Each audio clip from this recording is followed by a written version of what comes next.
Praise the Lord!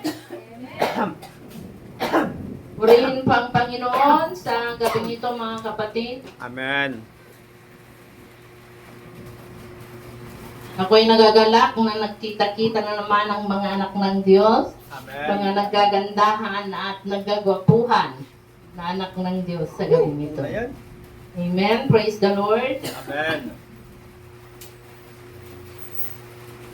It's time for us, mga kapatid, na makinig ng salita ng Diyos sa gabing ito. At ang ating teksto ay matatagpuan sa libro, sa Aklat ng Santiago, chapter 1, verse 2 hanggang 4. Ganito ang pagkasabi.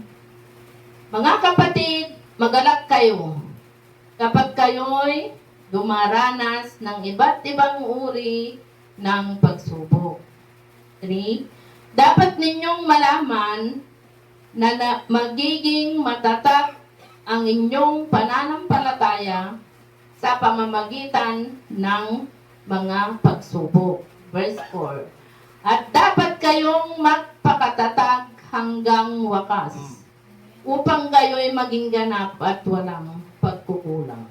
Amen. Yan po Diyos iti mong bendisyon dahil iti sa unang nga naibasa. Sinong walang problema? Sinong may problema? Amen. Praise the Lord.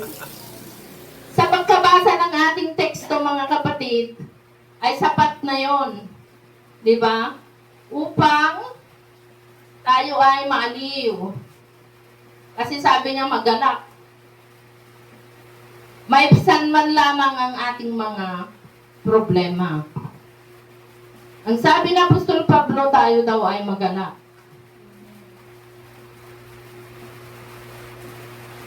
Ano-ano ang dapat nating gawin, mga kapatid, pag dumaranas tayo ng problema? Sabi natin, walang exempted sa problema.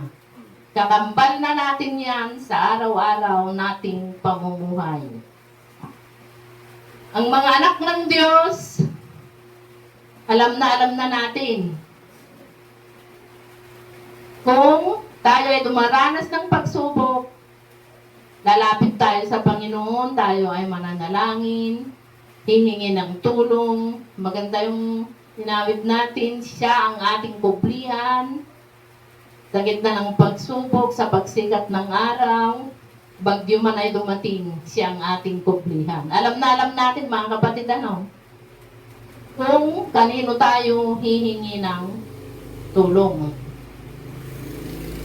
Kasi nandyan ang Diyos na hindi nagpapabaya sa kanyang mga anak. Ngayon, hindi po yun ang ating pag-uusapan. Ang pag-uusapan natin ay kung ano yung sinasabi ni Pablo, Apostol Pablo, sa Aklat ng Santiago, kung ano ang gagawin natin kung dumaranas tayo ng mga pagsubok. Kung ano ang magiging attitude natin sa mga pagsubok. Dahil hindi po tayo exempted sa mga pagsubok sa buhay, sa bagyo ng buhay, tikalit ti panagbiag, kakapsat, darita, dagiti problema.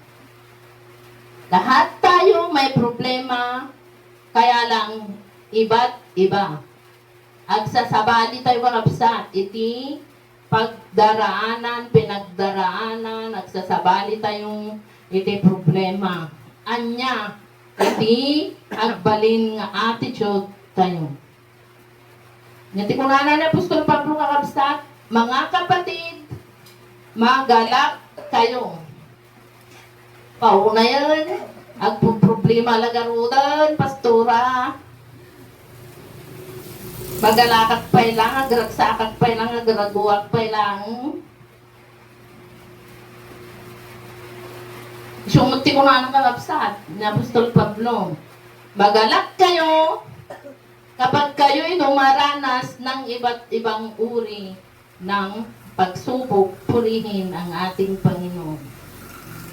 At nangasawan, kalapsat, tawanan mo ang iyong problema. Amen?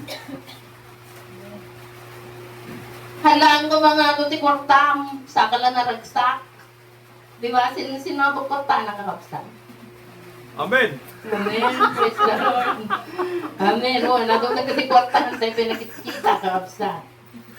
Dabak nang niya po Diyos, nga pagserserbiyan tayo. Amen. Purihin ang Diyos. Ang sabi na Apostol Pablo, magalak kayo. Hindi lang kung marami ang pera, hindi lang kung walang problema. Ngunit ang sabi niya, kung nakakaranas kayo ng pagsubok, magalak kayo. Paano magiging magalak, mga kapatid? Namumroblema na may problema na nga ako, magagalak pa ako. Yun bang nakangiti ka? Yung baga amin ni karubang magbagtit ka. At problema lagarod ni brother, kaya ni sister. At katawa mo. Wala na niya kang upset. Sasabihin ng kapitbahay mo na para kang sira. Kasi dumarang ka na nga sa pagsubok. Dapat alam natin, mga kapatid, kung kasano tayo nga dalaan, kung paano natin dalhin ang mga problema. Dapat alam natin, mga kapatid, yun bang sasabihin ng kapitbahay mo, ay, bagpay ni sister, bagpay kanyang kapsat, baka luta, takas lawang problema. Di ba ganon? Kasi nakikita nila yung glow. Nakikita nila, igibiyag mo, nakaslawan di problema. Yamin ang mong mga dalaan niya kakapsat. Bagpay si kakapsat, nakaslawan di problema. Yung di dalaan mo ka diya. Amen? Amen. Ngam, si ka nga, akin bagi, akin biyag kakapsat. Makita, nuka sa anong dalaan, dahil nga problema, nga saan ka nga panic, nga, tilubong kami nga kapsat nung da problema, dat panic da. Yung si kang anak ti Diyos, at ang tinapo Diyos, nga kapsat, amom, nga dalaan iti problema.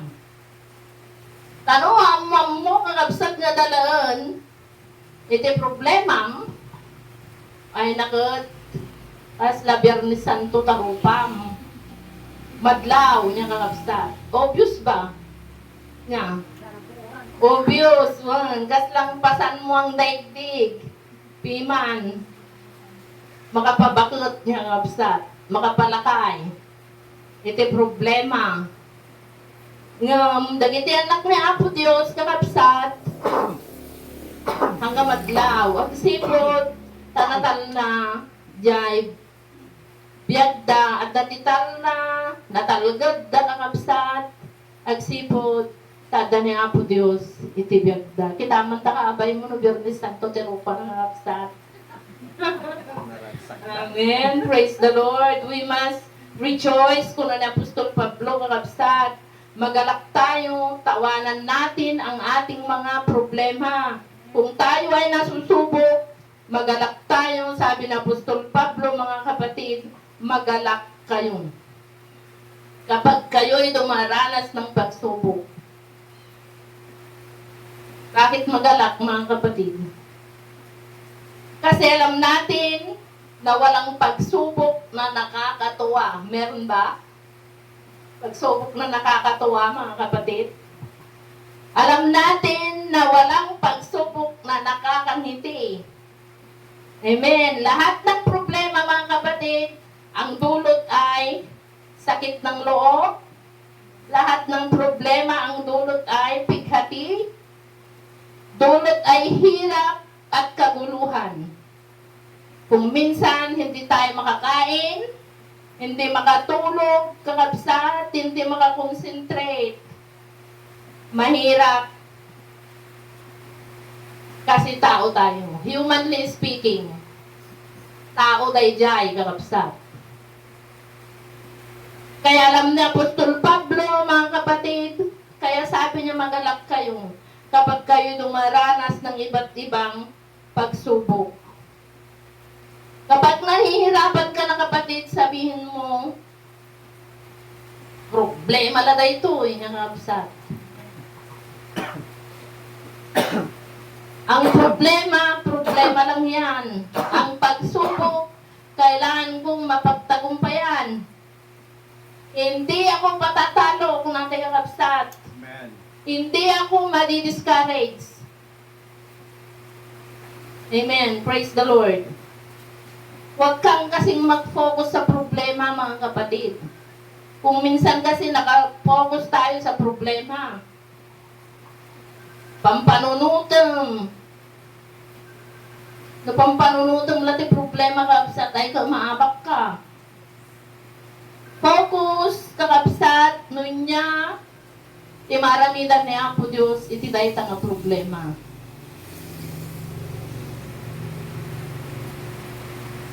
Talaglagipon tayo ti amin na problema at iti solution na. Amen. In every problem, there is a solution. Natalgid ka kakabsatan ni Apo Diyos iti biyag mo. Saan mo nga ipupugos? Lagtang aminan tapanunot mo, meditate mo, dahil nga problema, iti biyag mo ay katawan kakabsat, maabak ka. Sabihin mo, kayang-kaya ko ito, Lord.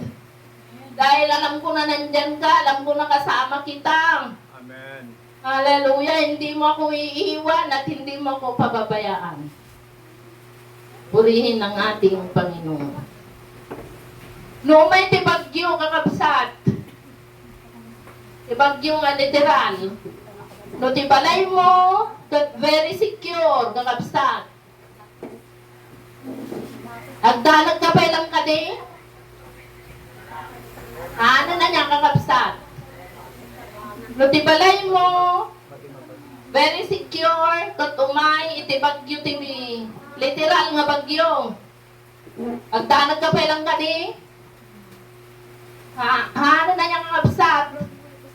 Nung nagdagdong magpanik tayo po, manag na, may tayag di yero, umaiti ganun. Sabi niya, pala pagdanaga, ang secure ali walay mo. As tatay nung nagduma niya kakabsat. As tatay nung nagduma, at bagbagatay mo, at tatay kinaapo Diyos, nga mapay-apay, tagdanag ka pa ilang. Pagbagatay mo, at tatay kinaapo Diyos, apay nga rod, tamapektaron nga pa ilang, dagiti paspasamak, iti panagbiag. Dagiti problema, iti panagbiag. Kipagbagatay mo nga, tatay o kinaapo Diyos. At kung namin ni Apostol Pablo, magalak tayo. Bagatay o kinaapo Diyos, apo adakin ka. Tiga-tigalasad ko. Awan ti pagdanagak, ta siga ti piksa. Siga ti tower ko, siga ti refuge ko. Nagado nga ti pinsam kakabsat. Naman mo man Apo Diyos, iti biyag mo. Naman mo, awan kakabsat, maabak ka. Basit lang ang problema. Ayan na ka. So learn to rejoice Amen. in the midst Hallelujah. of problems kakabsat. Taday nga road iti nakaayaban tayo. Amen. Magalak tayo kung tayo ay dumaranas ng mga iba't ibang pagsubok. Wala pong exempted, mga kapatid. Nasa sa atin kung paano natin dalhin. Nasa sa atin kung paano natin i-deal, mga kapatid, yung mga problema na dumarating at na dinaranas ng bawat isa. Purihin ang ating Panginoon. Pangalawa, mga kapatid, ang sabi sa verse 3, dapat ninyong malaman na nagiging matatag ang inyong pananampalataya sa pamamagitan ng mga pagsubok. Purihin ang Diyos. Hallelujah. Remember that God has a purpose in every problem, in every pain, mga kapatid. At dahil ti purpose ni Apo Diyos, Nuapay ngay padalan na ka, dagita pagdaldala ng iti daytoy nga biyag. Hallelujah. Amen? Nagets natin mga kapatid? Kasi gusto niyang tumatag, tumibay ang ating pananampalataya. Amen. Yun ang purpose kung bakit tayo pinadaraan sa mga pagsubok sa buhay. Sabi ko kanina, humanly speaking, si kadayta, niya kakabsat, tatao tay garot. Hantay ko mga kaya. Di ko kaya, Lord. Mga kapatid. Dagitoy nga kapadasan iti panagbiag, isugayam iti, mang patatag, mang patibay, mang papiksa, diyay pamati tayo kini Apo Diyos. Amen. Ngam, nugit kita tayo di problema kakabsat, kita ang day sakit, nasaktan ako eh. Nung kuna tayo kakabsat,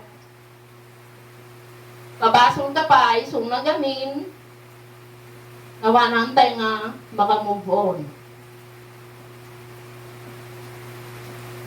Ang tumibay di pananampalataya, tayo kakabsat. Di tayo makakapadayon. Ayan. So nga nagbago at tipadayon kakabsat. Amen. Amen. So nga, move on. Ang agpatinggalatan, dahil problema, di tabiyag mo, nga awan man lang iti haramidam kakabsat. So nga, move on. So nga, antay makapatayong kakabsat. Labit tayo lang nga madi-discourage niya.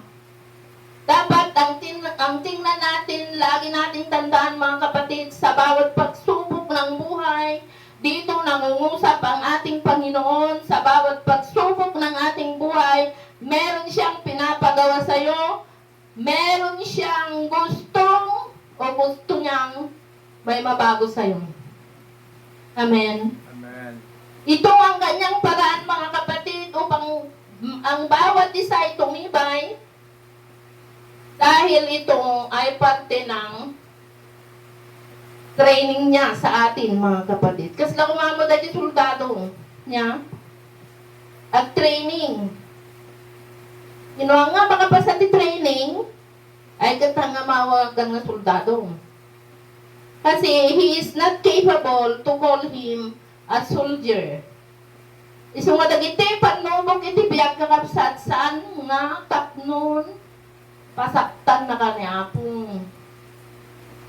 Yung kayat na kakabsat nga gulungan na ka nga agro, ag-level up, mapapiksa, dahil pangmating kemkuana. Yan ang purpose mga kapatid ng Diyos sa lahat ng pinagdadaanan natin.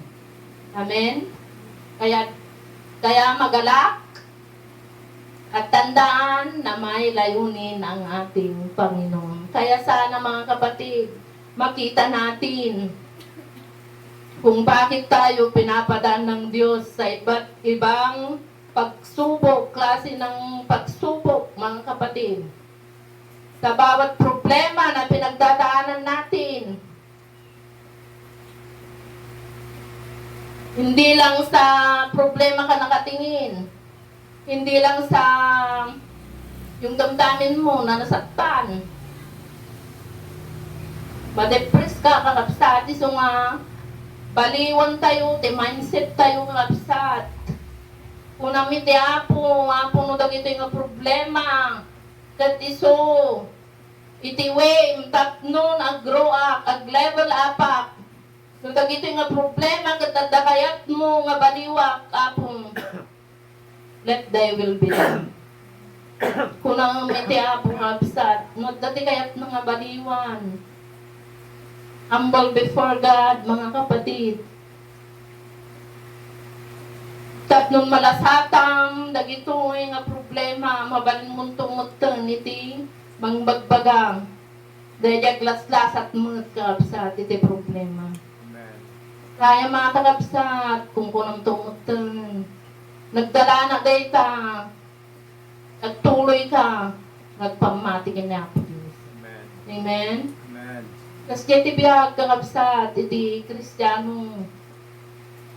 Kang daduma, santay nga mga awatan. Yung niya po Diyos na imbag. Amen. So nga, magalak tayong mga kapatid. Kung dumaranas tayo ng iba't ibang pagsubok, dahil pinapatatag ng Diyos ang ating pananampalataya, purihin ang ating Panginoon. Amen. At ang pangatlo, mga kapatid, at ang panghuli, sabi na Apostol Pablo sa verse 4, at dapat kayong magpakatatag mo lang, hanggang wakas, upang kayo'y maging ganap at walang pagkukulang, purihin ang ating Panginoon. Hallelujah. Dapat kayong magpakatatag hanggang wakas, hindi lang ngayon. Hindi lang bukas, ngunit sabi niya, magpakatatag hanggang wakas. Asan na yung mga kapatiran, mga kapatid?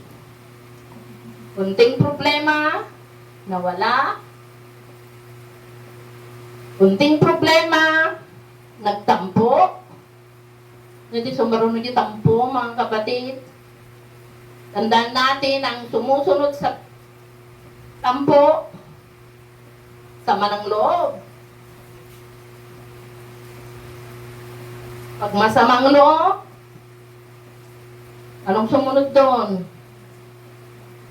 May narinig na pagsabihan na galit. Mayroong di nagustuhan, di napagbigyan, hindi na mahagila. Di pagpadlaw niya kakapsat. Tumigil na sa ministry. Ang sabi ng Apostol Pablo, magpakatatag hanggang wakas. Hindi niya sinabi na magpakatatag ka ngayon, magpakatatag ka bukas. Umatatag naman ako kahapon. Hindi. Sabi niya, magpakatatag hanggang wakas. Purihin ang ating Panginoon. Ganyan ang buhay ng isang sumusunod kay Kristo, mga kapatid. Maraming karanasan sa Apostol Pablo. Kaya gusto rin niya, mga kapatid, na tayo ay magalak sa lahat ng pagsubok ng buhay upang ang ating pananampalataya ay mapalakas, tumibay, at magpakatatag hanggang wakas. Kapatid, sa gabing ito, huwag kang patutumba sa problema. Amen. Bagkus ay magalak ka, dumanas ka man ng iba't ibang mga pagsubok. Ito ang mga paraan ng Diyos upang ang ating pananampalataya sa Kanya ay tumibay hanggang wakas. Purihin ang ating Panginoon. Palakpakan tayo tiya po. Shall we sing that song? Hallelujah. Ilocano ng steel. Nutipan no bug dumtang tibiyag kenta po Diyos. Pagkamangak, purihin ang ating Panginoon. Hallelujah.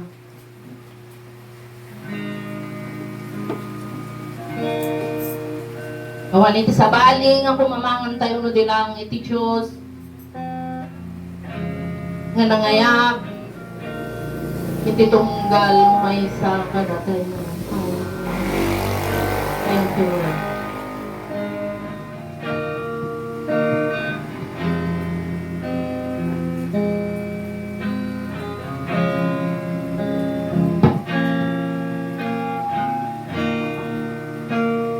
Hilingat na ditarpag mo, ditarpag mo, aywanan ng kadagiti, ma'am. Aywanan na, yes, to God. Kadagiti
tayo sa Panginoon, mga kapatid, na tinuturuan tayo ng Panginoon ng mga bagay na dapat natin gawin sa panahon na tayo po ay may problema.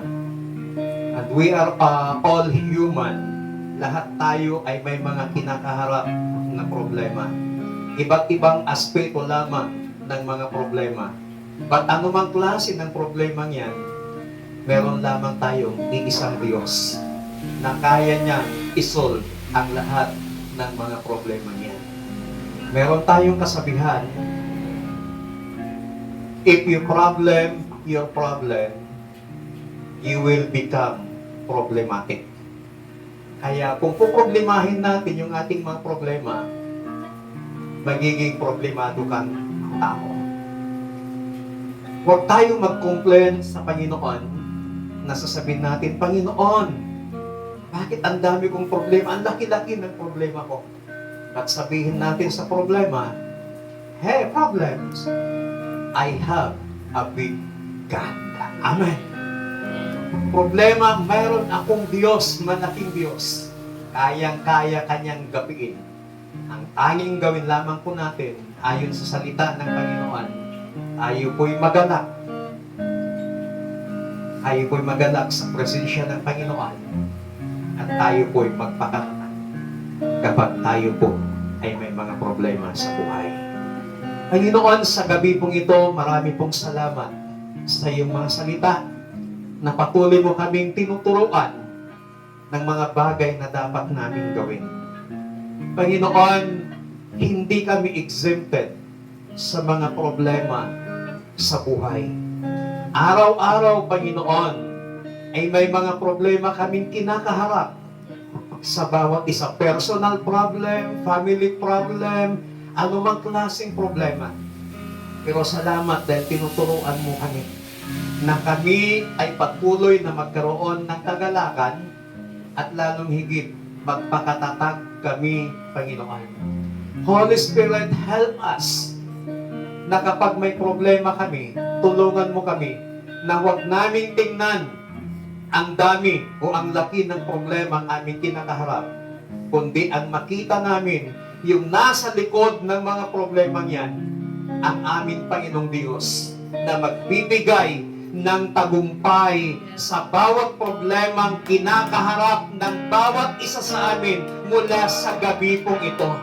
Dakilang Diyos, I believe through the power of your Holy Spirit na sa gabi pong ito, marami kang gagapiin, marami kang wawasakin ng mga problema na kinakaharap ng bawat isa mula sa gabing ito in the name of Jesus. At sa mga susunod, Panginoon, kami makakarinig ng mga patutuo na hindi problema, kundi ang maririnig namin kung paano mo tinulungan, kung paano mo pinagtagumpay ang bawat anak mo sa kabila ng mga sunod-sunod, sa kabila ng mga problemang nararanasan sa kanilang mga buhay.